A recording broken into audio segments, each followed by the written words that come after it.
very broad when it comes to scope, but it's not about trading. Though we have some trading related posts from time to time, but it's primarily about building. So our idea is like, if you build in Ethereum, or you want to build in Ethereum, or you want to trade in Ethereum, but you're looking for alpha and you really want to understand the tech that's going on there, you just join Kiwi News and read content that's here. You can join our group chat if you mint an NFT that's like $5 or something like that. And basically this is it. We also have like on Reddit, we have like karma points. So we have this like Kiwi karma. But the thing is here, you just connect your wallet. So you don't create your account. As you see, people have .eth names here or lens names or like 0x5785 whatever names, because the way it works is we use Ethereum as a way to create your identity here. So if you click on any user, let's say if you click on my name here, or like this, let's say, there's like Budkowski comment. If you see it like below, if you scroll down it, here's right here. Okay. Yeah. So if you click it, it will be like, you'll see a comment. But if you click my profile name, this Budkowski.eth, it will take you to my profile. That's kind of like Reddit as well, but this name, the avatar, the description, all these links, we just take it from ENS, because we try to be like very Ethereum friendly and like based on Ethereum. So you and also you can see just like on Reddit, like some of my posts here, and also activity kind of like on GitHub, like when I was the most active and so on. So we have a few hundred people that are active in community. We have like a lot of lurkers, like close between like 1,500 to 2,000 people every month who just read Kiwi, either on mobile or desktop. And basically this is how it works, and I'm happy to answer any questions if you have any. Okay, so one more note. If you're watching on YouTube, I apologize about the volume thing. I had to restart OBS. I think we're all good now. So the recording is going to start. So when people hear this podcast, just know that Mac had talked about the fact that this was kind of similar to Hacker News. And who was the name of the guy you said originally that founded that? Or original Hacker News was created by Paul Graham, who also created Y Combinator. Okay, so I just wanted to catch the audience up on it. So if you go to news.kiwistand.com, I'm showing you guys the window here. You can go through there, and like Mac, we're looking at Mac's profile right now. Can I ask you a question real quick? Like if I click sign up, I'm logged into my Lattice One. Do we have, not a sponsor, is there like sign on, like Web3 sign on? Is that kind of how this works? Like if I have sign up? So if you click sign up, it will just let you, just mint an NFT. Connect wallet. And if you connect your wallet, like whatever wallet you have, you should be able to. That's cool. Okay. Yes, so we want to make it like very crypto native, don't have like, give your email or whatever, because... Okay, let's do this. We're doing it live. Yeah. Okay, I'm going to hit connect. Oh my God, I hope it doesn't break. I'm always so stressed when people try to do something live. But it should be on Optimism. Okay, yeah, good. Yeah. I don't have any gas in here. Somebody rugged me. Wait, that's the wrong account. Let me go back. Right here. Let's go to this one. Okay. Connect account. Here we go. Lattice connected to Kiwi. I see the Kiwi up here. All good. Okay. Now let me try to do it. Need at least 0.02 ETH on Optimism. Maybe you need to like refresh if you change the wallet, probably. Yeah, let's refresh. Hey, we're doing bug hunting right here, but it says 0.002. Buy a Kiwi. Let's see. Here we go. Come on, baby. Yeah, give me that 1 cent gas fee. Lattice connected. Let's see. Dots are moving. The squirrels are talking. I see it. Yeah, fingers crossed. I hope it will work. I signed it. Here we go. I'm almost set. So now yeah, now it will say you, okay. Cool. And I am on Brave, So which is kind of I can tell jumpy. you what happens right now. So what happens right now is like you minted an NFT, right? So on blockchain, what happens is it was added to your wallet balance. And what we do right now is we have this indexer that listens to blockchain, and it now like checks, okay, is there any new person that in the last minute minted an NFT? And if minted an NFT, we add them to this allow list that lets people interact with the website. So it lets people submit links, upvote them, comment, and so on. So this is what happens under the hood right now. It should have happened already. I'm not sure if... Well, yeah, it is a Brave browser. I don't know if I'm alone in this, but I feel like Brave browser, no hate on the team, but I feel like it is lacking, like certain things I find are just getting jankier and jankier on Brave. So and can you click next or it doesn't work? Yeah, the next. I'll click next. I'm gonna hit enable push. Let's see if this does something. Yeah, so I almost get so So I'm pretty sure that it worked already. Yeah, I can go back and refresh. So I bet if I did this on Google Chrome, it would have worked. I don't know if these two things are related. I'm just it's a you know what I can send you.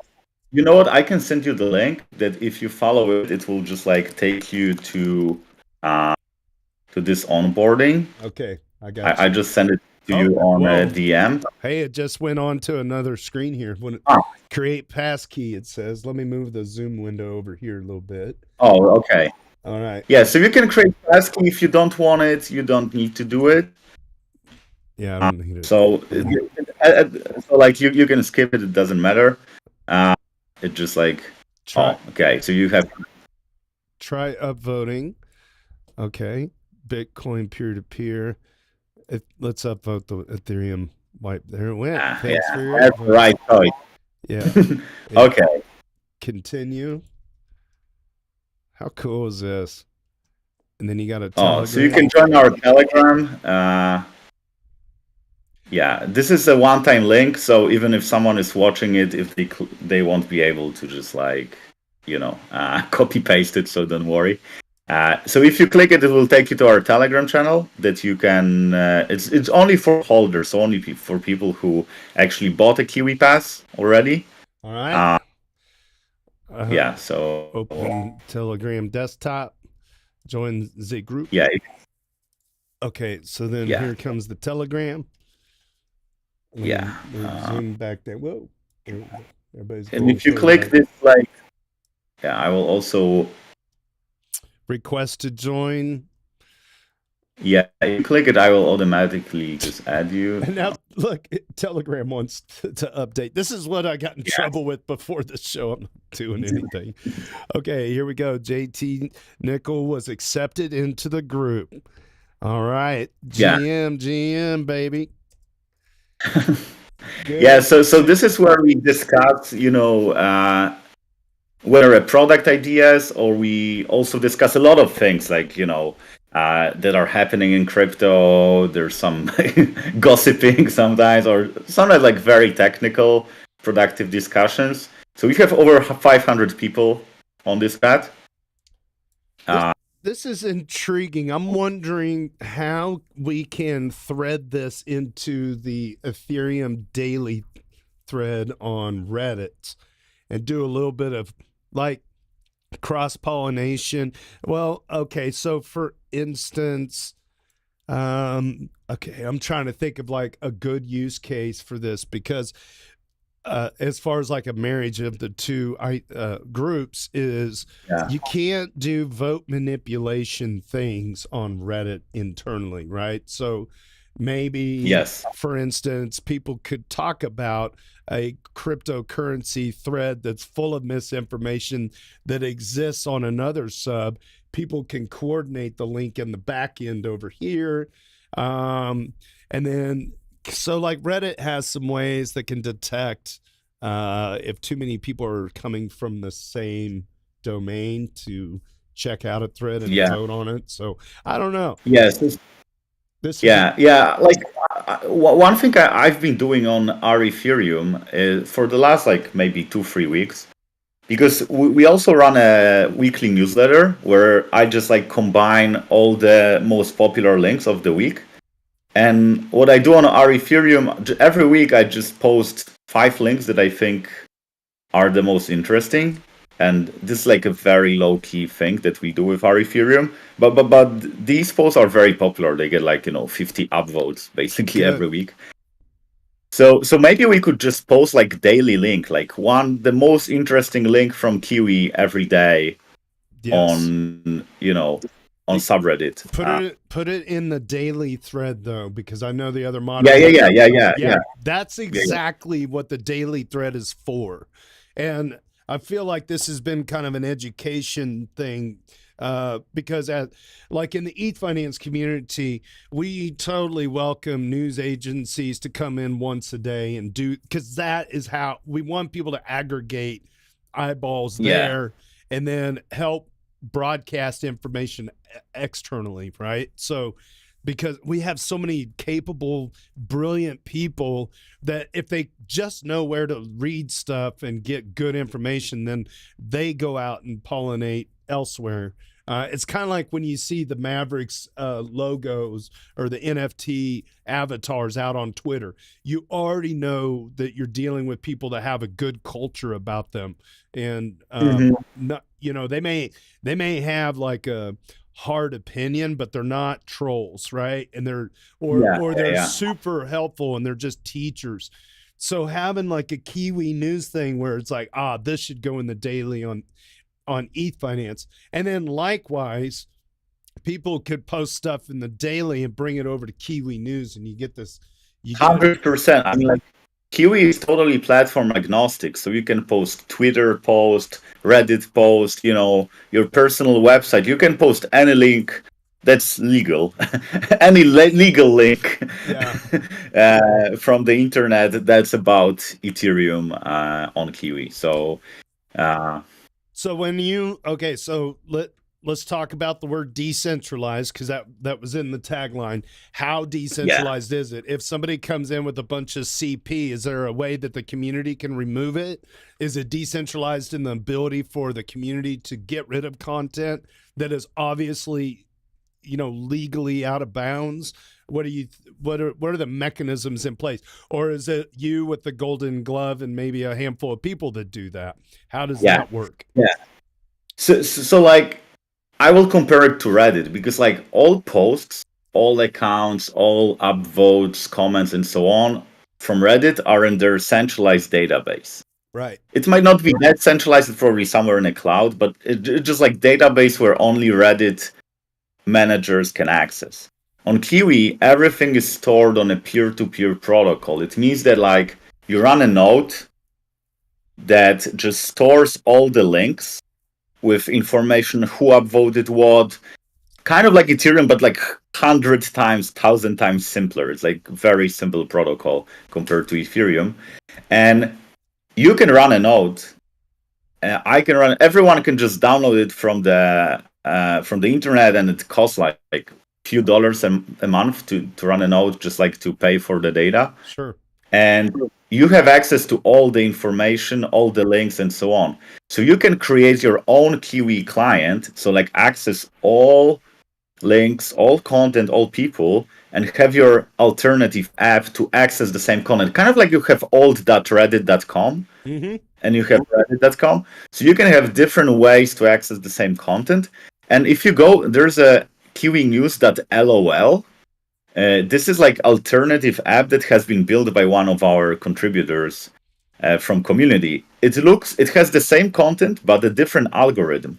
So if you don't like our algorithm and you say, well, I don't know, I want things that are more fresh, I just want things that happened in the last hour, or I want things that, kiwinews.lol. Yeah, this is it. LOL. LOL, yeah, just like LOL. Yeah, so this is, if you connect wallet here, you can do the same things that you can do in our app. So this is the magic of crypto actually here. that you have the same account for different apps, kind of like you can connect your wallet to Magic Eden and OpenSea and access the same NFTs. So here you can connect your wallet to, like 2 different apps. Yeah, wondering if it's it's like I have it, but it's yeah. But anyway, we don't have to connect to this. So this is like a different iteration of Kiwi News hosted by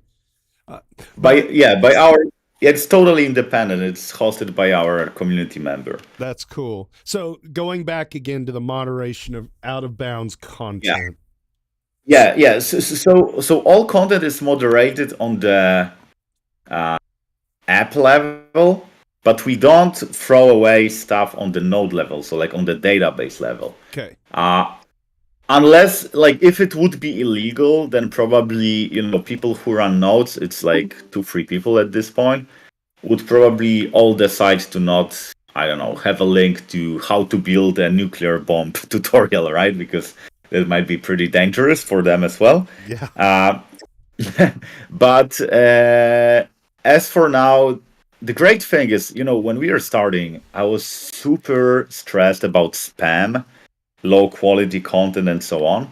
But apparently the fact that you have to spend, like $5-10 on this NFT means that like people just don't have incentive to spam. Oh, I see. Because like if you had to pay for it, why would you even spam? Like, there's like this barrier of entry is very good, because in like Web2 world, I can create 100 email address and create 100 Reddit accounts, right? Or like Twitter accounts or Facebook accounts. But with crypto, you can actually see whether someone has any on-chain history. So if someone created like a new wallet, we could actually see that this is like a new wallet that no one used before. So we can say, okay, this person is suspicious. If someone wanted to like dive deeper, I will send on Discord like a link to this. Hello, Scott. I see Scott is here. And, good. Shout out. Yeah. Hey, Scott. Like Scott is also using Kiwi. So hold on one second. Don't post a link, because you might want to DM it to Treebeard. Okay. Treebeard's in the chat. He's a mod, and then unless it's a URL that you can just say out loud, he can post it. I don't know what the rules are. If you post a link, you might get slapped around with a piece of wet spaghetti or something. Okay. Yeah, they get a little crazy in here. Okay. That makes sense. Okay, Treebeard, I just sent you a link for people who would like to dive deeper into Kiwi. I won't get banned. It will just get deleted. Okay, fine. But Treebeard, I just DM'd you on Discord. So yeah, but so this is the centralization part, and like a cool thing is like, if you say, let's say you don't like what we do with the app, you can just run your own app, and you can just filter content based on, I don't know, only DeFi related links or only trading related links. So you can create like your own subreddit app, kind of. What is the barrier to entry in terms of what you need from a technical standpoint to host a node? I would say at this point, you kind of need to know what you're doing. So I would say you need to have some developer experience, but we are trying to make it more and more accessible. And eventually, we've been doing it for like 1.5 years so far, more or less. And we are totally self-funded. So, cool. We got some grants for, shout out to Octant, Optimism, like all great, Gitcoin as well. But we are trying to stay independent as long as we can, maybe forever, who knows, and just like not get like thrown into this idea that you need to make a lot of money and grow to like $1 billion, because maybe just running it and keeping it smaller but super high quality would be more valuable for Ethereum ecosystem. So we really care about. Oh, here's an ad, by the way. You can actually buy an ad here. That's also on chain, so that's pretty cool. What is this here? I'm looking. It says try prediction markets right in Telegram. Biggest winning bet wins 25 USDC. And then it's freetnet.eth is the guy that's a sponsored deal. Is this the price of the ad? Is 0.0048? So if you want a spot, you could purchase an ad right inside here and deploy it right here. You upload your image or you put your text in, and you just put a title and a link, and we take everything. This link, it actually doesn't have an image, but if it had, we would display the image here. And yeah, like this ad is 100% on chain. So you just click submit story as an ad. You can just like add a title, a link, and put a collateral. Collateral is like the money that you kind of put. Let's say you put $30. So every day we'll take $1 from this ad. And if someone like overbids you, they pay $31. They just take your spot and you get all the remaining money, back to you. Cool. So it's the Harbinger tax. It's exactly based on Harbinger tax. And actually, my co-founder Tim, he had a talk at DEF CON about that, based on Harbinger taxes. So yeah. It's an idea that makes people very uncomfortable, but it actually works very well once people get used to it. Welcome back, Logree. I don't know if you have any questions for Mac. I'm going to see what it takes here to. So Reddit cracked down on all the people that have these external APIs because they started getting too much adoption, and that prevented Reddit's ability to monetize their advertisements because the third-party apps just didn't want to display the ads, right? So Reddit's like, well, then we're going to start charging you ridiculous premiums for the data feed, or we're going to just outright ban what you can do, or we're going to start mixing the advertisements in the base content so you can't filter as easily. Whatever it would be, right? They just they became very hostile once they had their IPO, and then they said they wanted to make money for investors. It's pretty much been straight downhill, and one of the reasons why is because there were these third-party apps that they cracked down on, so that they had a stranglehold around the main user base experience, and then they've just been increasingly aggressive about shoving ads down your throat ever since. Yeah. All right, I'm buying an ad. I'm buying an ad. Going live. So you're offering these APIs, and you're offering the APIs without a subscription base. How are you going to address the same problem when the time comes? So our approach is that, at this point, we are trying to solve the problems that are just in front of us. This is a great problem to have. I wish we had this problem that we have so much usage and, so many people trying to build apps that we need to deal with that. But our long-term goal is that, you had to buy an NFT to use Kiwi.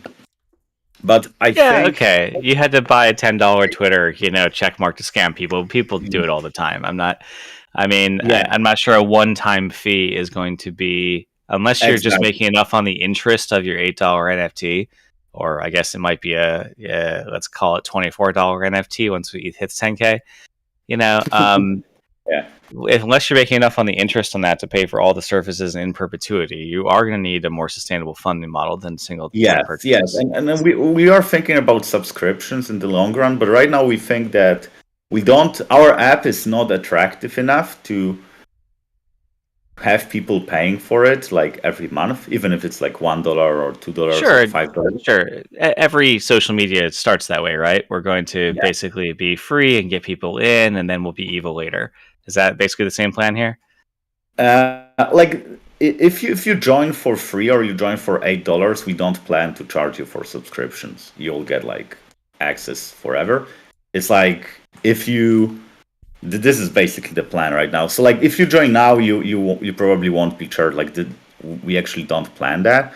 But if someone new comes, and at the end of the day, if you come early to the network, you create the value of this network because you post links, comment, and so on.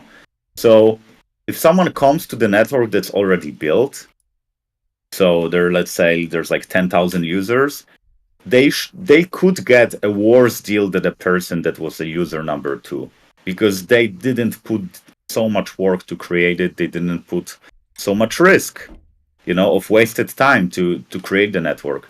So our approach is that, yeah. Another answer I'm not hearing from you that I thought you might summon is you could consider this a public good, and if you're going to fund it through these unsustainable ways, you could try to. Yeah, if you're going to fund it through unsustainable ways like just membership join fees, you could try to consider it a public good and get funded through Gitcoin grants or through Octant rounds or something in order to bring in enough money and then fund it off the interest of the pile of money, right? To pay for all the servers and fees. So imagine you had, I don't know, $6 or $7 million of ETH as a treasury, and you just made your 3 or 5% on it and just use that to pay for everything in perpetuity. That would be actually the best solution. We are a public good in a way that anyone can use Kiwi. It's fully open source, client, protocol, data, like everything is open source. Everyone can use it. So we would love to stay in a public good if it's possible. But maybe we are not as skilled when it comes to grant, because so far we get some money from grants, but it's not something that would let us, make it like super sustainable. Yeah, but also like what I imagine could happen in the future is, let's say you create your own Kiwi community. This one is focused on builders, but let's say you want to make a community focused on trading. Then you could say, well, your NFT to post there is like $100 because it's like super alpha group. And we take some percentage of that. So we could potentially scale horizontally, like have this like paid subreddits kind of model. But this is like very speculative at this point. We are not ready to even test it yet because we want to really nail down this one community and really do it very well. But eventually we are totally open to also like scaling that way. Quick question. We had talked about... Go ahead, JJ. Just a quick question. I'm on my profile page here, and it's already linked my Twitter and my Discord handle. Where did it draw that information from? Yeah, it's the same thing as your avatar and ENS name. It's from ENS. It's all from so ENS. You probably, okay. Yeah, we just automatically take it from ENS. That's cool. Nice. I forgot that was my and avatar. If you have any, yeah, and if you have any description on ENS, we'll also take it. So if you go to ens.domains and add your description, it will appear here. Very good. Okay, Logri, go ahead again. I'm sorry. I was curious No how worries. I got that. That's kind of neat. Nice. Last thing I'd say is we had looked back when there was the Reddit blackout and there was we fractured our community and shed a lot of people into a bunch of different places. We considered going over to Warpcast, but it didn't really have the tools, especially the moderation tools, to create the type of curated garden that Ethfinance has been. Obviously, we don't want to build all of that ourselves, but is this the type of thing that, other than you're starting with just here's links, right? But are you going to be building something like a daily post equivalent, or like just a discussion where the majority of the content is forums and thread, or like broken down with many sub threads that you can collapse and have conversations about, rather than Telegram feed, which is a top down spam, right? Yeah, this is definitely on our roadmap. I think we'll eventually end up being something closer to Reddit than just like any other social app, because we think that like Reddit created like tremendous cultural value, but because of their business model and because they, as you said, they have to make money for investors and IPO and so on. They are kind of like forced to make some decisions that are not the best for all communities. So we try to, build it as it's like 2024. Reddit was built in what, like 2008, 7, something like that, right? It's a pretty old company if you think about it. And maybe with these crypto rails and more decentralization, we can just fix some problems that happened there and maybe create new opportunities for people. Just like, let's say you run a subreddit and you can make money on running this subreddit because it's like NFT gated, and maybe it's gonna work. So this is like the path that we are thinking about. So I wonder if any of the Reddit third-party applications I was talking about have their code open source, where you could basically just steal it entirely and swap out the API layer for the data feed and just become, well, it looks just like Reddit, right? Because it's using a full-on Reddit viewer that we just jack the data feed into, right? Yeah, to be honest, I have no idea if they are open source. There's like think 10 of them, so you just need one to have done that, right? And you can get yourself a lot closer to the goal if that is a goal. Also, of course, Reddit has a lot of API work that might be inspiration for a good API. If 20 years later, after they've been beaten up by the internet and life a bit. So maybe there's something in there, especially in the moderation tools that you could go in, look at for inspiration and steal. Yeah, thanks for the idea. I will just note it down. Hey, question. We never even went to your origin story. We don't have to start at your actual birth, but let's start at the beginning of Kiwi News. Like, when did that aha moment hit you? Yeah, so I was actually running my own podcast for quite a long time. I started almost like a few weeks before the top of the last bull run. It was November 8th, I think 8th of November 2021, and top was like 27 something November. So I was running a podcast that was focused on conversation with founders in crypto, because I was like, okay, I want to build something in crypto, but I have no idea what exactly do I want to build. So I was okay, I will just chat with many people, maybe I will come up with something. And while running this podcast, what I found problematic is I recorded podcasts that I thought were high quality, but if you cannot just post a link on Twitter because no one will click it because of the algo. And I was like, okay, how can I even promote my podcast? So, okay, you can, of course, cut some clips and just post them online and so on, but it was taking a lot of time. So I was thinking that I need a web where I can just post a link to my podcast episode and get some people listen to that. And this was actually how I came across this idea that, okay, let's rebuild this Hacker News, this website with links for Ethereum.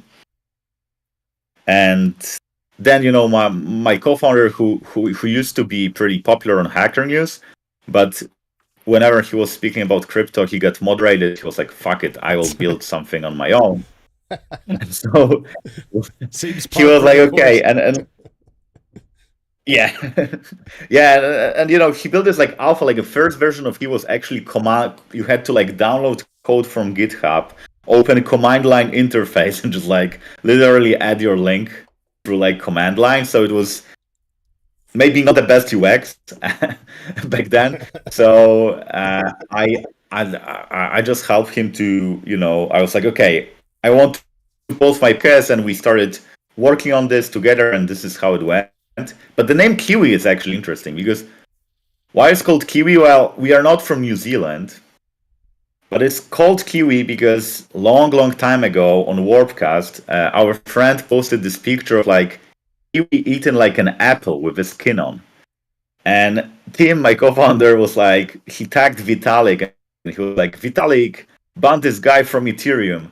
And Vitalik responded what's wrong? Eating kiwi with a skin on? I sometimes do it with oranges. you know, that like the whole joking about it happened. Like, how should you actually eat kiwi? And for like few weeks, like feed was full of people just posting kiwi related pictures. So this is how we got, and it was more or less the same time when the app was getting launched. So this is how we got the name. That's funny. The Kiwi news. Well, coming, you know, if Kiwi's gonna, or if Vitalik's gonna be kind of criticizing the, or you know, how to eat a kiwi, just remember he's the guy that likes to mix wine with tea, right? And that is drinking. Yeah. I believe he said it was underrated. And this is why Nobody likes it. Underrated. Yeah. Yeah. And this is why Ethereum was underperforming for so long. This wine with tea, you know. Yeah. Well, Badger dances. eating oranges with the peel on. I don't know. I think I'd rather eat a kiwi with the peel on, but nevertheless, that's a funny origin story. So I'm glad you guys ran with that. Before we move on to the Doots of the week, is there anything else you want to let us know about? Any alpha around the corner? Are you going to ETH Denver? If you're going to ETH Denver, I'll be there. I don't know what you got going on. Yeah, so we are actually thinking about going to ETH Denver. So if we go, I will definitely let you know because it would be super nice to meet in person. Well, we are located in Europe, so it's like a bigger trip for us. But yeah. Well, if you make it to ETH Denver, and if it all works out, I'm still looking for a home to barbecue. So I've barbecued Nice. for Kevin Owaki and the Gitcoin crew for 2 or 3 years, but I'm kind of wondering if maybe we do something with the Octant or Rocket Pool. I can feed about 100 people with my setup. So there might be a pulled pork sandwich in your future, my friend. So it'd be cool if we could get that together. That'd be dope. Yeah. So, okay. And then, sorry, I sidetracked myself with barbecue. Any other alpha coming out about the protocol you want to let people know about? How can they find you? Yeah, like all that stuff. There's also, but this is totally non-financial advice, and we don't have any plans. But one of our community members created a meme coin lately called Kiwi Mask, like Kiwi plus Christmas. Because if you look at Kiwi logo, it has this like a Santa hat on. Mm-hmm. So he actually created this Santa hat logo and he posted it on our website. And at the same time, he created a meme coin. It's still very small, like 70,000 market cap or something like that. And but like the way we did that, we were like, okay, we bought some with our own money because it's on the bonding curve, and we just airdrop it to the most active community members. So if it ever, anyone can buy it, but like if it ever succeeds, we want our community members to have some financial upside. So this is like the financial alpha that I could give. But as I say, not financial advice. I have no idea how it could perform. But yeah, this is something that could it be the in-app currency for tipping? Well, right now we don't have any plans to integrate it, but we used to have tipping with USDC actually. People were just like tipping, $1 here, $5 there. So who knows? Maybe one day we might integrate it, but I just cannot like promise anything because I just sure. Yeah, you don't want to do that. But who knows? Maybe one day. It's almost one of those deals from the regulation side of things at the U.S. You just don't even say anything. Yeah, don't quote me on anything. Right. So do you remember Change Tip on Reddit back in the day? This was a long time ago. Oh, I don't think I'm old enough. Change Tip was a bot on Reddit that some developer made you, and then you could, or exclamation point tip, and then the amount of BTC, and people were tipping BTC to each other. And then, wow. It was kind of cool, and it would resolve right there on Reddit, and then in the wallet eventually. So, but they shut down. I don't remember how the story ended, but it was pretty abruptly halted. So as you can imagine. Anyway, Is there anybody else in the audience that has any questions for Mac? Budkowski, before we move on to the Doots of the week, you can unmute and let her rip. Nobody? Good. Mac, if you can stick around and be a color commentator on the next on the Weekly Doots, I think you'll find something kind of charming in the process of that. And if you need to go anywhere, just do an Irish goodbye, and then we will see each other potentially at ETH Denver. All right. So yeah, I will stay. I want to see it. Yeah. I want to see it. Well, I will stay. Yeah. Awesome, let's go. Man. Let's go. He says, let's go. All right, here we go. We're going to start off with our first dude of this week. This is by user Harog. Harog is a heavy hitter at Duder 131. In today's all-core devs consensus layer call today, they have achieved rough consensus to increase the blob count from the current 3 of 6 to 6 of 9, the target and max. This would double the number of blobs by average from what we have today. Pretty cool to see. We get more space for rollups to scale and grow. Looking forward to the Pectra hard fork. They did extensive research, also with actual home stakers, and deemed 6 of 9 to be safe to do. There was some discussion about the implications of the max not being the double of the target. They argued that the benefits of having a higher target outweighs the asymmetric price increase-decrease in case of max or zero number of blobs. It is still possible we get 4 of 8 in the end, but it seemed most are happy with 6 to 9, and that is user Harog. Duder 131.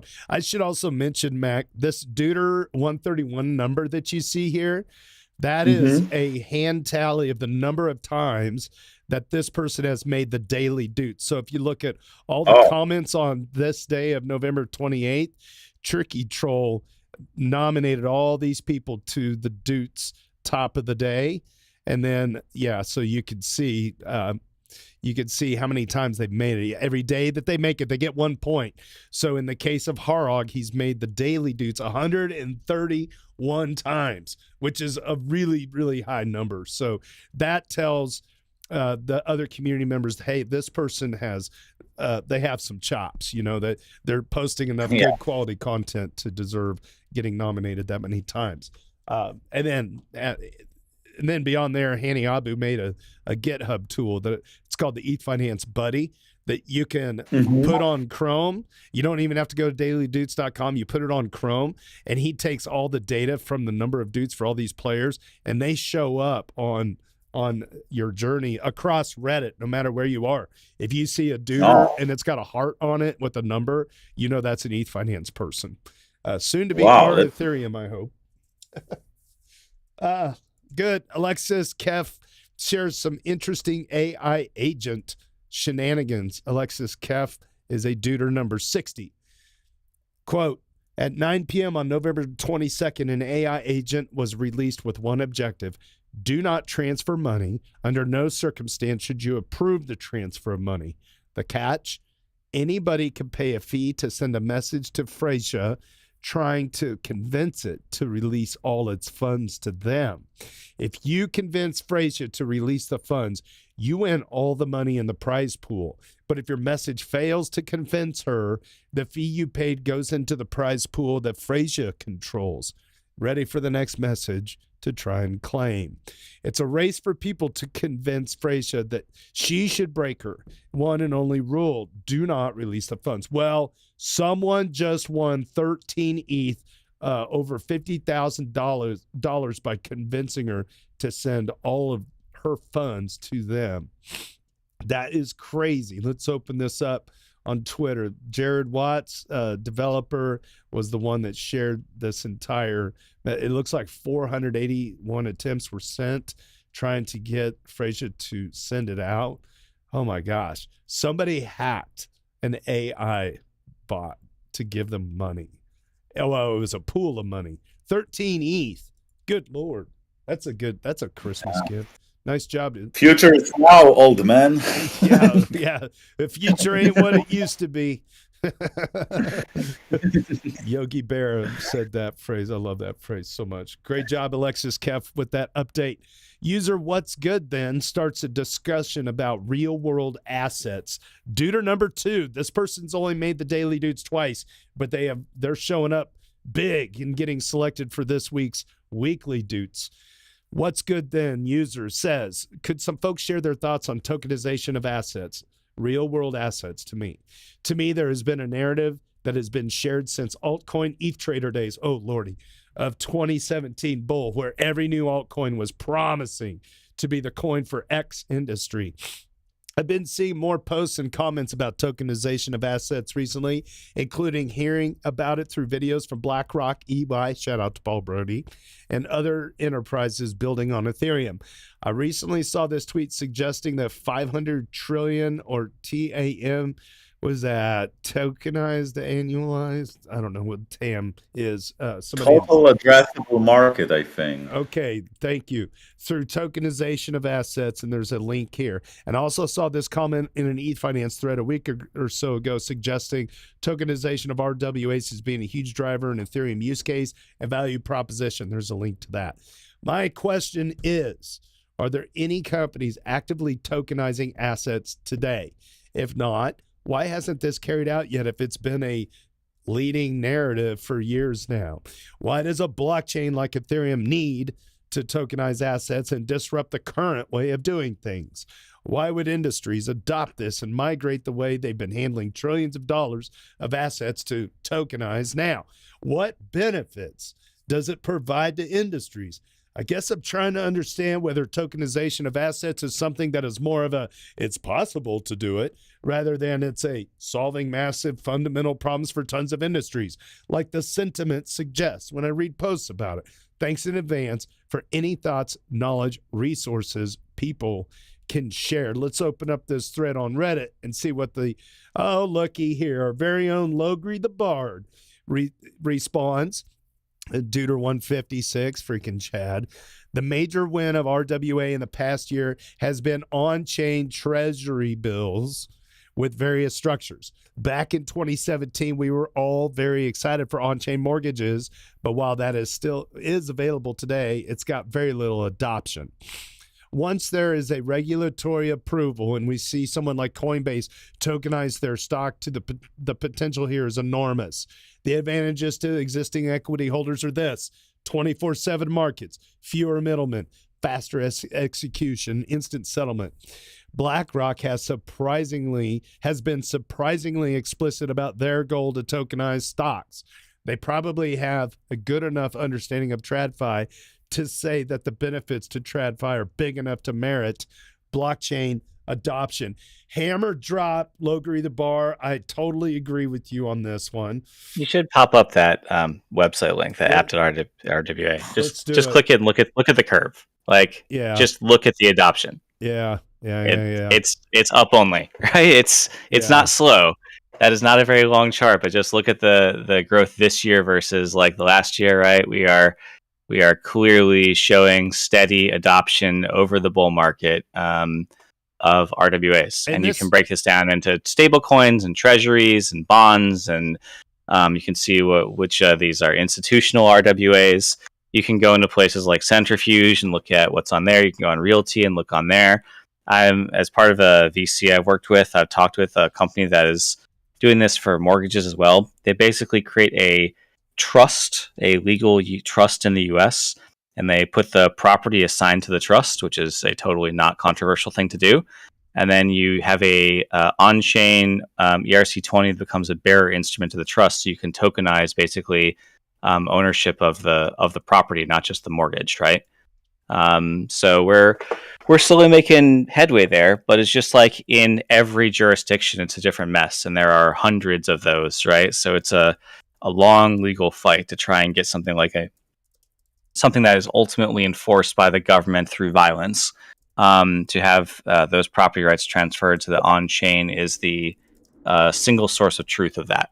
That is not something they want to do. So basically, you get all these sort of derivative or secondary systems where you don't own the property there. You own the trust that owns the property. You don't own the treasury bill. You own a bearer instrument of the treasury bill that'll be honored in some TradFi account, right?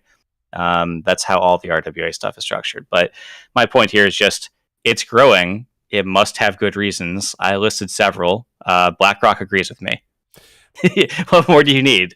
Yeah, you're right. It is up only. And I have a feeling that I just feel like I hate to use the word new paradigm, but I feel like Ethereum in particular is going to be, well, crypto as a whole is going to be a very boring part of everyone's portfolio moving forward. Like, there's no like going back. I feel like the tokenized thing is so like no brainer cheap. Figuring out all the ways of actually bringing it to market, business to business stuff in particular. You know, I will absolutely own some Coinbase stock when they mint a token for it. I should be able to pay for my base fees using my coin stock instead of my Ethereum. Thank you. Right?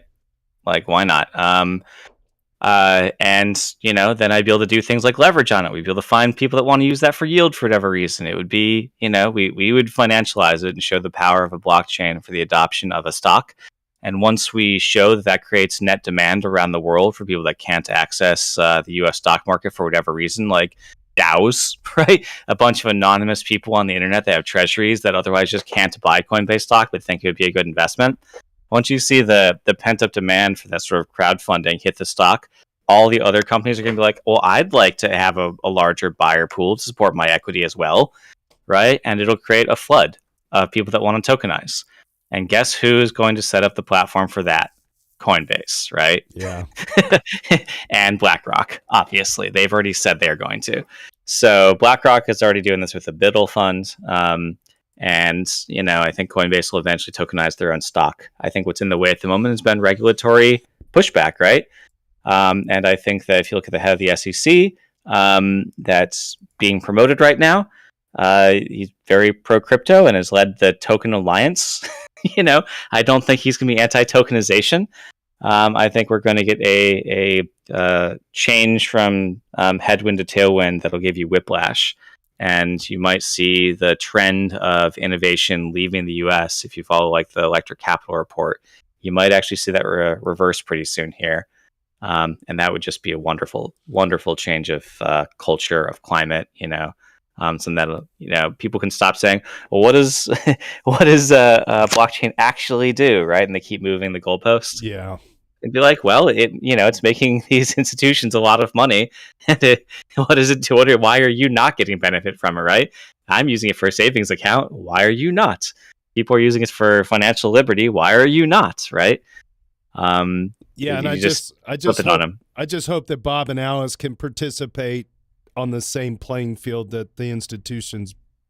Like if there's these big institutions get all the capture and then we have to purchase the ability to do shit through them. No. It's Bob and Alice are going to be lazy in general, and they're going to use a Web2 website. Yeah, I understand. And the savings account on that will give them 3% instead of 0.5%.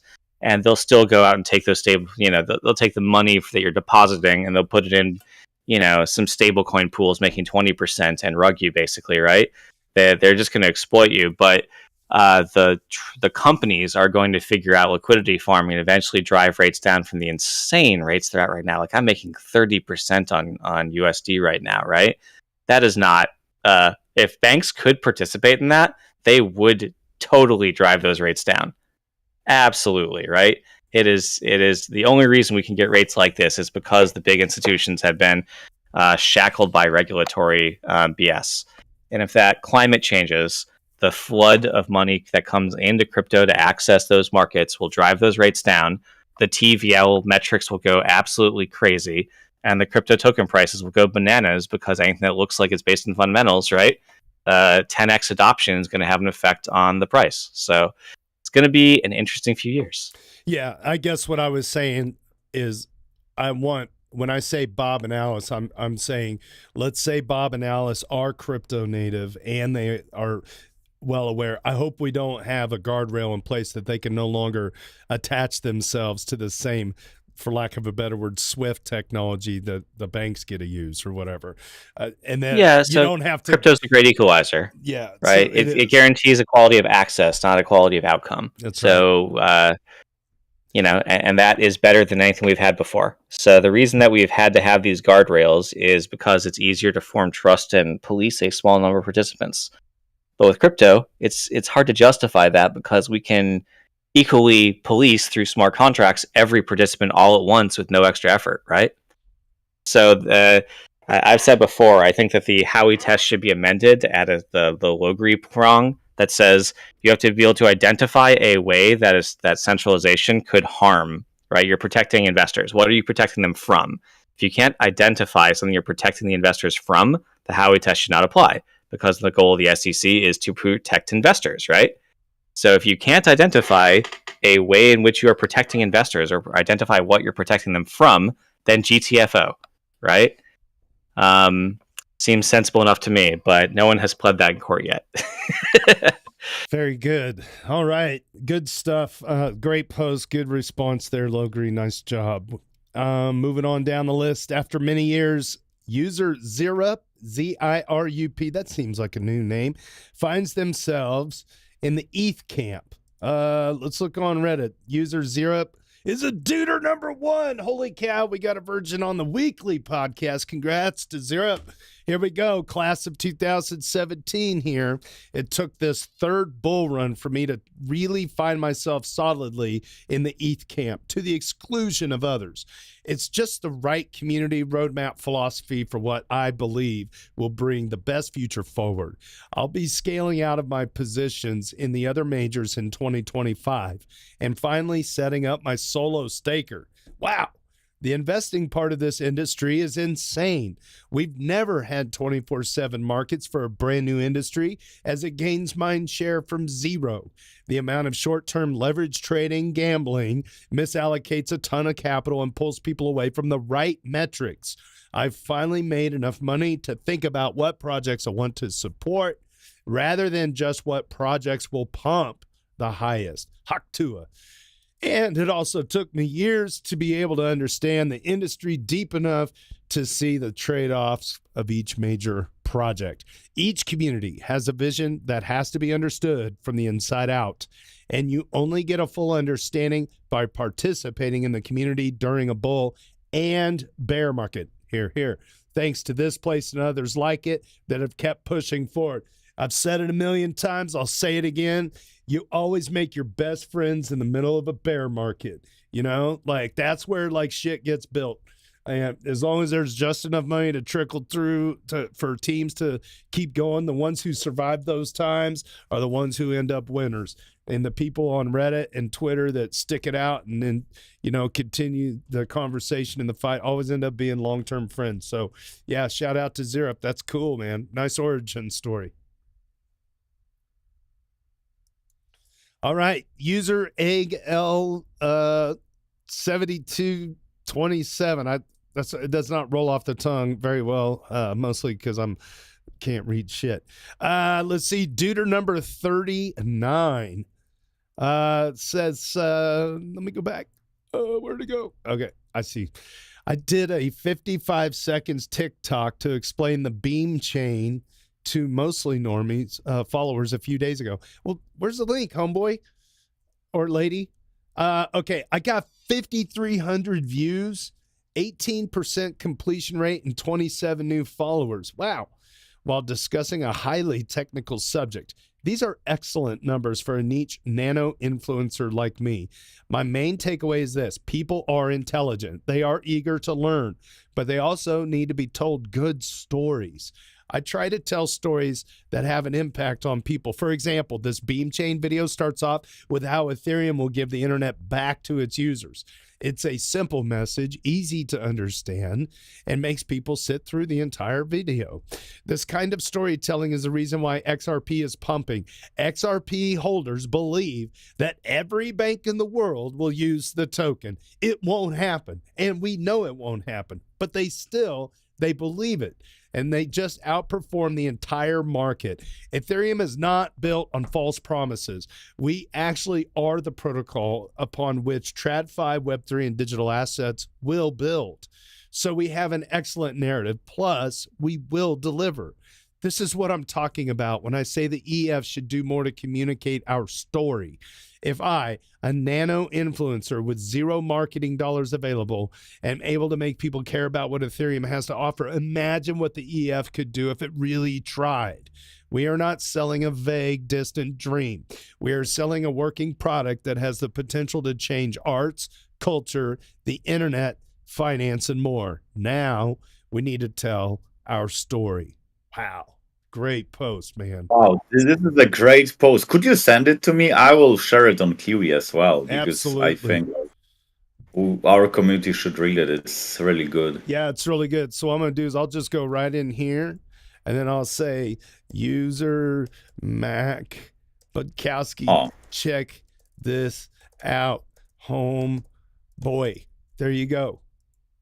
Done. Check that out, homeboy. There you go. That's a great post, man. Really lays it out. If you can do a TikTok video in black tights that says juicy on your butt and explain Ethereum, we'll go places. This is great. You build stuff like that, and then eventually you get more viewership, and this place sucks you in, and you find yourself with a job here, and then you find yourself being an expert on things, and people are, I don't know, it's weird. This ecosystem just yoinks you in. It's like a black hole. And then you're like becoming like a part of a governance body for something, like so many of our users are. Mm-hmm. You become a delegate on something, or you're running a relay, and suddenly you're worrying about sequencers and MEV, and you're like, what had happened to me? Speaking of which, if you didn't know this, at dailydoots.com, Hani Abu has produced a section called Ethfinance Delegates. You click the list. There you go, man. You can see all the people that are within the Ethfinance community that are delegates for all kinds of different protocols. Arbitrum is like Bob Rossi. Bob Rossi is not just Arbitrum. Like, he's also on Hot Protocol. So, yeah, shout out to those people who take the time to go and help out with government. Bob's coming a DeFi senator, man. I love it. A DeFi senator. I love that. That's a great term. Okay. Let's see. We got moving on down to Harog. Did he get double dooted? Harog made double weekly doots today. Holy cow. Load up the shot glasses. This guy's on fire. Harog uncovers a string of invalid blocks from a few days ago. Harog is a Duder 131, just to remind our audience. A few days ago, we had a streak of invalid blocks. There's a link on Reddit. The postmortem just got released on the old jithub.com. It was indeed a builder relay issue. A builder sent invalid blocks, and the block simulation by the relay timed out, which did not invalidate the block or demote the builder. That is why the builder could continue to deliver invalid blocks. The builder was shut down after some time. The Helix code has been patched and will demote a builder even if the simulation just times out. 5 years ago, that wouldn't have never even been a sentence. I don't even know what half of that meant. Is Austin ST here? He might know something about this stuff, but this looks, it's kind of serious, but it looks like they were able to shut down the builder after some time. Nice post there, Harog. Ever vigilant. I want to open up this Reddit comment here. Miss Block's proposals invalid. Oh, Hani Abu pointed it out. There's misblock proposals and invalid blocks happening right now, and you can follow the updates here, and it takes you to the ETH staker. There's the misblocks proposal, and there we go. ETHstaker.invalid blocks. Preston Van Loon, Prismatic Labs, was a minor Ethereum mainnet incident. Ooh, boy. Come on. It's just like right as we hit $4,000. I just love how you can, a few clicks later, get to someone who actually knows their shit. Yeah. It's not like I could ever work at Microsoft and just go and be like, let me find the dev and have him commenting on, Reddit about something, right? He's just inaccessible. Yeah. And Preston, he's, it's crazy. You're 2 clicks away from getting the accurate information. And if it's coming from Harg, it's on point. Like, he knows his stuff. Very cool. Sea Monkey, another freaking legend. Dude, Mac, you would love this guy. Sea Monkey came to Hawaii for a conference, and he brought his node and ran it in the hotel room.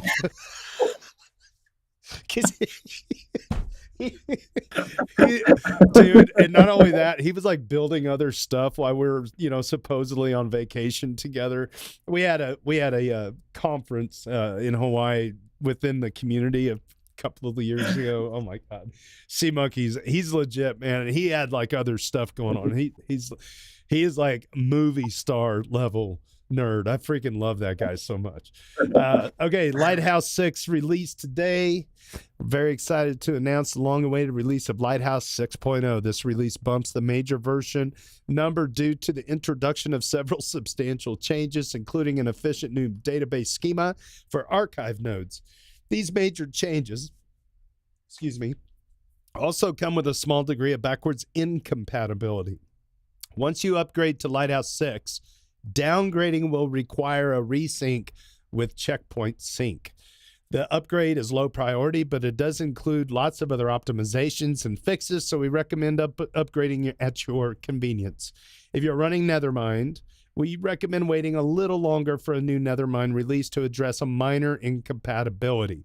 Check out the release notes for full details, and as ever, let us know if you have any issues with it. Happy staking. Yours truly, SeaMonkey82. User Soup Fizz. I think Super Fizz has got he's got Super Jizz. I don't even think he says Super Jizz is not his account. And Soup Fizz is a newer account I think he's doing. I think he got to the top of the dudes list and now he's starting over again. I don't know. Just started a new community education initiative. Yes, this is great. I'm so glad A-Word put this on the weekly. This is really cool. This is a Kiwi news level kind of thing, Mac. Today is the first day of our Listen Along group for DevCon talks. I once imagined this as Ethereum Public Radio, EPR, but we'll see where it goes. I guarantee you that I will flake and not post these regularly. That's not even my goal. My goal is to spur growth and development. If it's going to be successful, it needs you to take some responsibility and develop this idea along with me. Here's the grand idea. Oh, yes. Claps. Every day we'll post a link to a DevCon talk. These are ranked by listen. So we'll start at the top and work our way down. The list is very likely to evolve as we go forward. Much praise to Hani Abu for being the first community contributor. And we need others who can develop this system and generally automate the process. Your job is to consume the content, then comment with insight on this thread and vote up the other valuable content. The primary goal here is community development through education. Talk number 1, December 2nd, is Ethereum in 30 minutes talk by some guy named Vitalik Buterin. All right.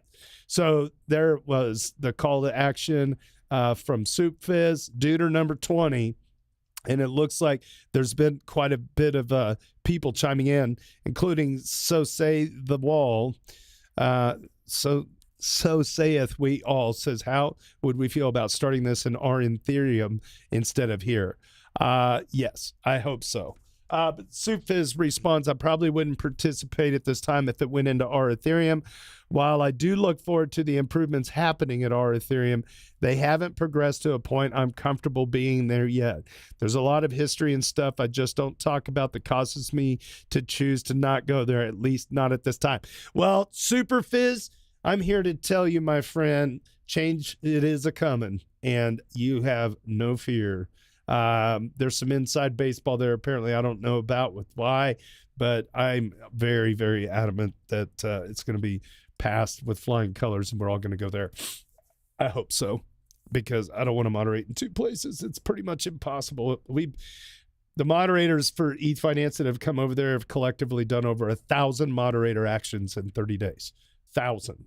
Over 1,000. That tells you something. We're trying to clean house a little bit and then roll out the red carpet for all of you awesome folks. This is a great idea, Super Fizz. Hopefully people can take that torch and keep running up the mountain with it, because it is an amazing idea. It helps everybody gain knowledge about what was presented at DevCon who couldn't make it there, and you're doing it kind of in order of use or anything that really grabs you. I love it. Get people talking. All right. And finally for this week, MJ 102-500 thinks that the FUD is overblown. And on this topic, Lukey Mons gives us a good pep talk. Let's see. Ooh, this is another Duder one to round out the week. Awesome. And Lukey Mons is a Duder 19. Okay, relative newcomer to the obviously to the weekly dudes, let alone the daily. MJ102500 says, I don't really understand all the FUD. I get some of it relative to Bitcoin, but this happened last cycle and maybe the one before where BTC was way ahead of all-time high and ETH was struggling to break theirs. But then it shot up to a 0.08 ratio. Compared to all the alts that have been pumping, go look at where they are relative to their all-time high. They are just catching up with the progress ETH already made. They were way down with no relief for the bag holders until just recently. Laugh out loud, ADA and XRP. ETH simply got back to this level relative to the all-time high way sooner and more gradually. Polkadot is still less than 20% of all-time high. How? XRP is less than 70% of all-time high. Cardano a little over a third. They pumped more, but they'd been lagging for over a year versus ETH. I think actually this, I'm going to open this up. What day was this? Because XRP just shot up. This was a day ago. I thought XRP shot up a bunch more than that. XRP's closer to their all-time high than 70%, aren't they? But it was number 3 last cycle as well, I think. Yeah. The XRP. But I'm saying the all-time high price, I don't think they're 70% away from all-time high, are they? I don't know if somebody could open up a chart and draw a triangle. Anyway, you don't even have to draw a triangle. I was just making a joke. Okay, but anyway, here we go. They pumped more, but they'd been lagging for over a year versus ETH. Lukimons responds, the FUD and negativity is so unnecessary. All people are doing is convincing themselves to sell their bags of one of the best assets of the 21st century way too soon. BTC becoming a household name and going over 100K just paves the road for Ethereum to do the same. But this time, almost anything is possible with the asset. Some use cases will hit PMF, some won't. What is PMF? Stable coins are already there, and it's product market fit. Thank you. Product market fit. Stable coins are already there, and its usage and minting will grow exponentially. More will follow. L2s are popping off. Yeah, grab the champagne on that. ETH supply growth is halted and sometimes even burning. There's not enough ETH for everyone. If you even have one ETH, you are well above the average. Every major investment party has ETH or has ETH on their to buy list. The ecosystem is flourishing with a lot of good, smart, and hardworking people. The number of digital innovations coming from Ethereum are up only. Shoot the bear, you, and embrace the bull, you. Also, sell some to get your life in a better position. Be that mentally, financially, physically, or just to reward yourself with some fun things or a great trip. We're all going to Walmart. But don't sell all because you're holding one of the sickest assets in history. Create a vision for your life and your investment life so you can win now and win later. Set yourself up for success now and in the future. You are all going to make it. Great post. I embrace that. I mean, it is like you got to put the blinders on just because the other coins are pumping and you don't feel like you're moving fast enough or directionally. Just be aware there's plenty of people that can pump a small market cap asset, trap the people that follow in and flow in, and then those people will sell at the top and roll that money over to Bitcoin. That just seems like that's just the narrative, right? That you see, they'll just do this thing where it's just, you saw it in the shitcoin days before Ethereum. You saw it during the ICO days where these guys would go in, blow the price up, dump on Bob and Alice, go buy Bitcoin with it, stack those sats is the old saying, right?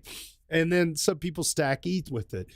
I feel like the smart money is patient, always has been. And you know what? You just got to scratch your head, man. That's what I do. I just kind of scratch my head like, I don't know why, but I'm not getting trapped. I've already followed those rabbit holes. I've learned my lesson. Like the regret of like real regret for like putting hard-earned money into things that I thought could be so much better than they ended up being. And to be fair, some of those projects were actually led by good teams. It just didn't take hold. It didn't work. And some of the stuff I invested in ended up being rug pulls and thought I was taken for a ride, you know. You kind of live and learn. I just feel like don't short crypto, and don't bet against Bitcoin and Ethereum in particular. And I don't own any Bitcoin. I haven't owned Bitcoin since 2016, I think. But anyway, that's enough about me. I'm glad to hear that MJ 102-500 got that quality of a reply, because I love this. I mean, I love this stuff. I don't know. I just feel it's a great space to be in. What do you guys think? I'm sitting here just blabbing in the mic. Mac, you got anything you want to add before we close this out? I mean,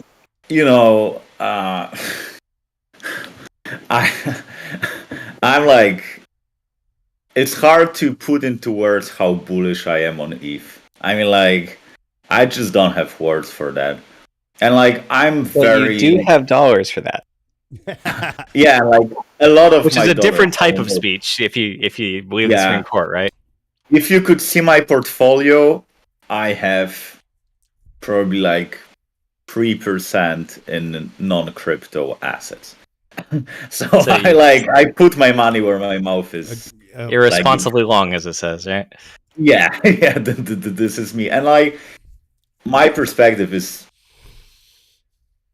I don't know about XRP and so on, but what I know is that Larry Fink, and as we were saying about this RWA, these real world assets, Larry Fink, who's like running the biggest fund in the world with $10 trillion, wants to tokenize everything on Ethereum. That's it. And I mean, this is enough. Like, even if you take away all the great things that are happening and so on, just this thing alone should make people incredibly bullish. Because if you think about all the ETFs and stocks and all that kind of stuff getting tokenized, and everyone paying the gas fee to borrow against their stock or against their ETF, this is beautiful. At very little cost to the environment. It's negligible, the amount of energy consumption versus the value that could be built on top of it. This is the number one, like for me, at the very beginning, the energy consumption part of this is just such a no-brainer. If people are really, really serious, I mean, you could talk climate change in a political way, but like if you could do it in a capitalist way and a responsible economic way, like that's it for me. Just the savings on energy, the low barrier of cost to entry, everything can be done on a public mainnet with zero knowledge proofs. Everything can be scaled with layer 2s. There's a little friction in the road on like the UI, but man, these people that built the internet, making it the way it is now and how accessible it is for people to just type in a few words to get done what they want to do, they don't understand if they hit F12 and they can see all the code of the site on the side. They removed all that. They abstracted all that. And I feel like this AI economy and the mechanization and tokenization of the world, it needs a protocol like built on Ethereum to do all that. Okay. Yeah. Amen. From the legal side, up until Ethereum, the enforcement of all property rights was done through courts, which is an expensive, like you can be legally right and still be out of your money and bankrupt in 18 months while you go through the court proceedings to enforce your property rights. Yeah. From the perspective of a TradFi, fund manager, I imagine he cares about property rights very deeply. And this is a more efficient and fair way. The other thing I'd say is, so we saw during the Wall Street Bets sort of blow-ups, right, where we're looking at GameStop, all the naked shorting and the illegal manipulation that was happening. It's not even just that it's illegal, it's just not possible on Ethereum, right? If I have a short, it's backed by collateral. If I have options, they're transparent, you can audit it. It's not that it's illegal and needs to be policed, it's that it isn't possible, which is a fundamentally better world. Yeah. Very, very well said. Well, I'm gonna go ahead and wrap up for today. Mac, from Kiwi News. Please go check out Kiwi News. We got links we'll have in the show notes below. Give me about 30 minutes to an hour. I'm going to get this up on our podcast. Apologies about the tech stuff at the beginning of the podcast, but we made it. And Mac, I hope to see you around on our Ethereum in the daily thread, and for the rest of the year, at least on the Ethfinance. Share in a link a day, man. Love to have all the content we can, and maybe we could cross-pollinate some users back over to your platform. I see some Mavericks in the crowd throwing out some fire and some heart emojis and some claps for you, man. Keep building, and hopefully we'll see you in Denver. Yeah, thanks a lot. It was so much fun, and I gotta say, I look at Ethereum content every fucking day. It's my job because this is what I do. And I saw some of these posts were really, really high quality stuff. So congrats to people who post them, all the dudes. And yeah, all right. Thanks a lot.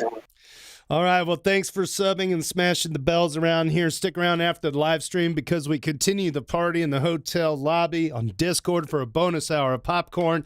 It's a fun place to let loose when the parents aren't watching on YouTube. Hi, Mom. On behalf of Ethfinance and the EVMavericks DAO, my name is JT. Cheers and big hugs from Kansas City. Yeah. Bye-bye.